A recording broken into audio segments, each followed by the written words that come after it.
আজকে চলে এসেছি। আজকে অনেক দিন পরে দুদিন ভিডিও দিতে পারিনি। আজকে চলে এসেছি। তো আজকে হচ্ছে আমাদের টপিক দিয়েছে রঞ্জনা দি।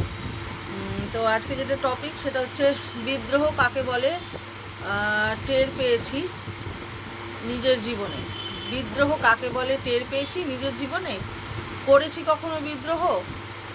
এ তো একটা মনোভাব।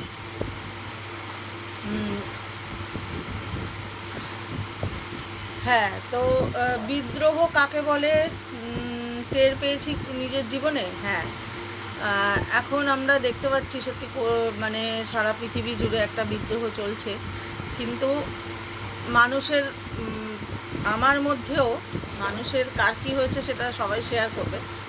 আর আমার মধ্যেও বিদ্রোহ এসেছিল, ঠিক আছে, বিদ্রোহ আমার মধ্যে আমি টের পেয়েছিলাম। একটা সময় যখন নাকি মানুষ অজ্ঞানের অন্ধকারে থাকে না, তখন কোনো কিছু আসলে পরিস্থিতি কিন্তু আসছে, এখনও আসছে, তখনও আসছিল। হ্যাঁ, কিন্তু তখন আমরা রিয়্যাক্ট করি আমরা যখন অজ্ঞানের অন্ধকারে থাকি। আর যখন অন্ধকার থেকে একটুখানি বেরিয়ে আসি তখন আমরা সেই রিয়্যাক্টের আমাদের কিন্তু নমনীয় হয়। হ্যাঁ, রিয়্যাক্ট আমরা করি, কিন্তু সেটার মধ্যেও একটা মার্জিত ভাব বা একটা কি বলবো, সেই হিংস্র ভাবটা থাকে না। তো হ্যাঁ, আমার মধ্যে অনেক সময় বিদ্রোহ, আমি নিজের মধ্যে বিদ্রোহ টের পেয়েছি। একটা সময় দেখতাম যে আমি একা দাঁড়িয়ে আছি আর আমি যার সাথে বিদ্রোহ করছি সেই দলটা ভারী। তখন মানে অস্থির লাগতো, দিশেহারা হতাম। হ্যাঁ, তখন ভাবতাম যে মানে দিশেহারা হতাম যে কী করব, মানে তো কী বলবো। তখন মানে একটা ওই সময় তখন তো বয়সটাও সেইভাবে কম ছিল, আর কিছুই এগুলো এত কিছু এখন যতটা বুঝি তখন সেটা এগুলো বুঝতাম না।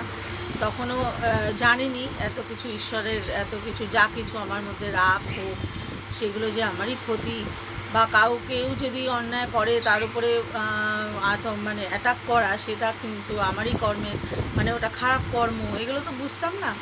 তো সেই জন্য তখন বিদ্রোহ এসছে মনের মধ্যে, অনেক বিদ্রোহ চলেছে যে কি করব। আর সত্যি কথা বলতে আমার এখন মনে হয় যে বিদ্রোহ আসাটাও দরকার আছে, নিজের মনের মধ্যেও বিদ্রোহ আসাটা দরকার আছে। আর সেই বিদ্রোহ এসেছিল বলে সেই কেন হচ্ছে, কি হচ্ছে, খোঁজ একটা, মানে একটা তোলপাড় অবস্থা, সেইটা না আসলে হয়তো আমি আজকে যা আমি, সেটা আমি হতে পারতাম না। হ্যাঁ, এখন আমি বলছি না যে আমি বিশাল কিছু মহান মানুষ হয়ে গেছে, আমি সেটা বলছি না, কিন্তু এখন একটা ক্ল্যারিটি আছে, এখন একটা বুঝি যে মোটামুটি সেই বিবেচনা করার দাঁড়িপাল্লাটা এসে গেছে যে কোনটা ঠিক আর কোনটা ভুল। অনেক মানে সেইগুলো অনেক বিদ্রোহের পর তো এরকম অনেক কিছু নিজের সাথে বিদ্রোহ করেছি যে কেন এরকম হচ্ছে, কি হচ্ছে, সেইগুলো নিয়ে। তো হ্যাঁ, অবশ্যই বিদ্রোহ করেছি। বিদ্রোহ কাকে বলে টের পেয়েছি নিজের জীবনে। হ্যাঁ, নিজের জীবনে টের পেয়েছি। আর সেই বিদ্রোহটা আমার মনে হয় আসা দরকার ছিল, কারণ নইলে খোঁজ যদি না থাকে, বিদ্রোহ মানে কারোর সেইটা তখন যেরকম ছিল যে একটা বিদ্রোহ মানে কেন আমি কেন হারবো না, আমি হারবো না, জিতবো, অন্য কাউকে হারিয়ে আমি জিতবো।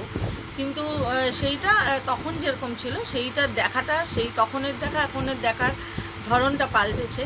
হ্যাঁ, তখন যেটা ভাবতাম যে আমি হারবো না, আমাকে জিততেই হবে, হ্যাঁ, বিদ্রোহ করে সেটা যে করেই হোক আমাকে জিততে হবে, সেইটা এখন মানুষ যখন ভেতরটা ভরে যায় না তখন ছেড়ে দিতে পারে। আর যখন ভেতরটা খালি থাকে তখনই অন্য কিছু আঁকড়ে ধরার জন্য খোঁজে, যে আমাকে কেউ কিছু সম্মান দেবে, আমাকে কেউ কিছু ভালোবাসবে, সেগুলো যখন খালি অবস্থায় থাকবে তখনই সেটা হবে। আর যদি তুমি ভরপুর থাকো না, তাহলে তোমার মানে এটা আমার রিয়েলাইজেশন, অবশ্যই তোমাদের এটা অন্যরকম কিছু হতে পারে। আমার রিয়েলাইজেশন যে যখন মানুষ ভরপুর থাকে না, তখন আর কারোর থেকে কিছু আশা থাকে না যে কেউ আমাকে ভালো কথা বললো, বা কেউ আমার সাথে ভালো ব্যবহার করলো কি করলো না, বা কেউ আমাকে কি বললো, এইগুলো। তো এখন আর বিদ্রোহটা আছে, অনেক সময় রেগে যাচ্ছি।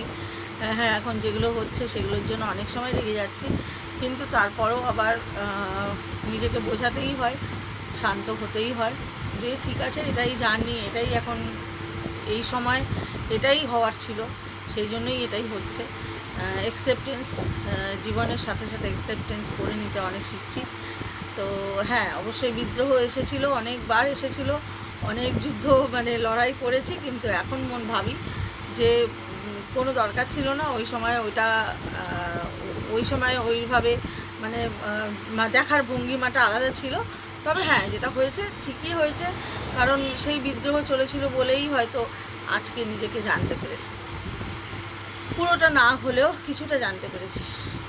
তো হ্যাঁ, এটাই বললাম যে বিদ্রোহ করেছি কখনো বিদ্রোহ, তো ওই বললাম যে হ্যাঁ, বিদ্রোহ করেছি নিজের লাইফের সাথে, যে কেন আমার সাথে এরকম হচ্ছে, কেন আমাকেই সবাই এরকম করে, কেন আমার সাথে এরকম হয়, প্রচুর এরকম ঘটনা ঘটেছে। কিন্তু সেই তখন যেই ধারণায় ধরতাম, এখন সেটা কিন্তু রেগে যেতাম, প্রচণ্ড রাগ ছিল, প্রচণ্ড ছিল, সেইগুলো এখন কিন্তু অনেক শান্ত হয়ে গেছি, কাম হয়ে গেছি। এখন খুব একটা ওই জন্য মানুষের সাথে কিন্তু আমার ঝগড়াঝাটি হয় না। হ্যাঁ, এখন অ্যাকসেপ্ট করতে শিখে গেছি যে ঠিক আছে, কেউ যদি বাজে কত কিছু বলে, সে যদি আর খুশি হয় তো বলুক, মানে অনেকটা ইজি কুল হয়ে গেছি আর কি, হতে পেরেছি। সেই বিদ্রোহটা না আসলে, ওই ঝড়, ওই বিদ্রোহ, ওইগুলো না আসলে হয়তো আজকে এই জায়গাটায় আসতে পারতাম না।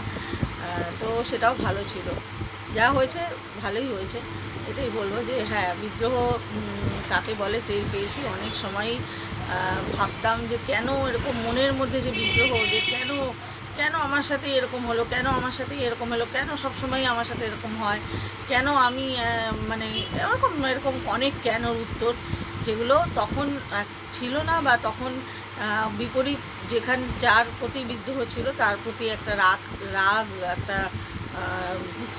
ক্ষোভ সেগুলো থাকতো, সেইগুলো এখন কিন্তু অনেকটা কমে গেছে।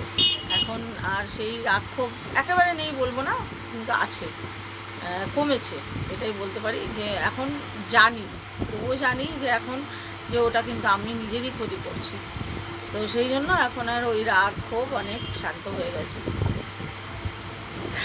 তো এটাই বললাম, এইটুকুই বললাম।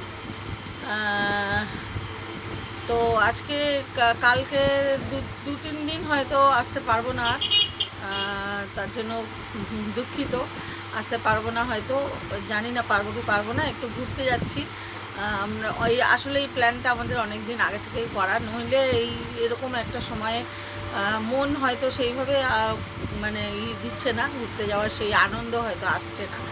কিন্তু যেহেতু মানে কমিটমেন্টের ব্যাপার আছে না, যেহেতু কথা দিয়েছি কাউকে, তো সেই জন্য আমরা মানে কথা দিয়েছি বলতে আমরা বন্ধুরা মিলে ঠিক করেছিলাম, অনেক 1-1.5 মাস আগেই টিকিট কাটা ছিল। তো সেই জন্য আমাকে মানে যাচ্ছি, তো 3 দিনের জন্য একটু সমুদ্র সৈকতের দিকে ঘুরতে যাচ্ছি। তো বললাম, খুব যে মনে আনন্দ তা নেই, একটা মনের মধ্যে তো সবারই একটা দুঃখের ছায়া রয়েছেই, কিছুই যেন ভালো লাগে না, এত মনটা খারাপ লাগে। বাচ্চা ছেলেমেয়েগুলো ডাক্তার, তারা রাস্তায় বসে আছে, কি বলবো, হয়তো ভালো যা হচ্ছে ভালোই হচ্ছে, এইভাবেই নিজেকে বলতে মানে বোঝাচ্ছি আর কি। তো এই আর কি, 3 দিন হয়তো আসতে পারবো না, তোমরা কেউ চিন্তা করো না, আমি আবার সেই সময় মতো আবার আসবো। আর এছাড়াও লাস্ট 2 দিন আসতে পারিনি, দোকানে একটু, তো এখন পুজোর সময় বুঝতেই পারছো একটু চাপ থাকে, তো সেই জন্য আসতে পারিনি। চলো, সবাই খুব ভালো থেকো, সুস্থ থেকো, নিজের খেয়াল রেখো, আর ঈশ্বরের আশীর্বাদ যেন সবার মাথার উপরে থাকে।